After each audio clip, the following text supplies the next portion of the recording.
Hello guys. Post yarn.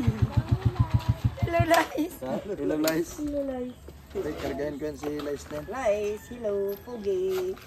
Si Pugi na mo. Lice, dali Lice. Dito ko sa akin. Lice. Ang sipon mo Lice. Hello, Lice. Ang guys niya Lice na. Ay, naku. Hello mga ka-feeling, nandito nga pala kami sa sementeryo, dadalawin namin si Papa. Taunan din naman kasi kami hindi nakakadalaw kay Papa at kay Kuya at sa aking mga pamangkin. Medyo sunod-sunod nga sila pero ganun talaga ang buhay.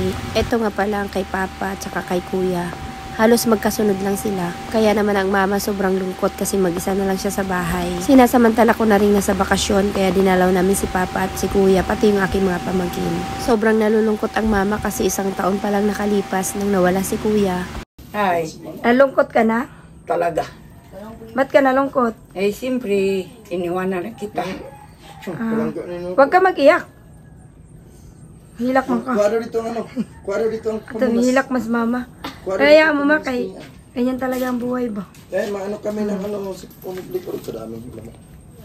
Kanya magpaalam ka na, kay maalis na tayo. Alis na Mauwi na kami, simple. Tara, Dong, tani. Andyan na yung apo mo. Muwi na kami. Blik. Kahit man matagal kayo Uwi na lang madalaw, kami. basta kami nagadalaw pa rin. Kagali natin. Hindi ka na mo kalimutan. Nagilak na si mama. Naman. Bye-bye na, bye-bye. Bye-bye, Lolo. Bakit nag-cry?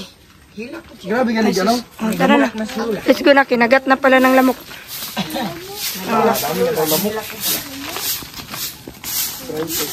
Ako dito sa pindinilat ko sa akin. Dumi na ang panamit ko. Hindi tayo magtagal. Grabe lamok. Nataba ang lamok to.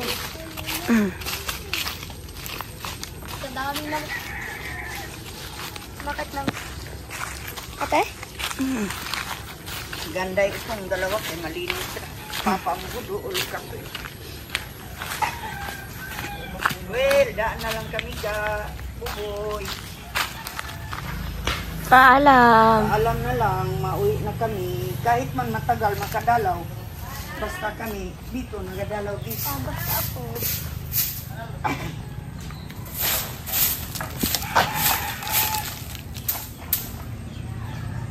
Malinis rin na sila. Malayo sila sa ano eh.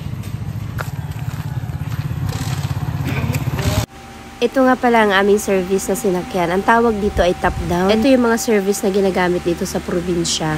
Free ang aircon nito at medyo mura pa.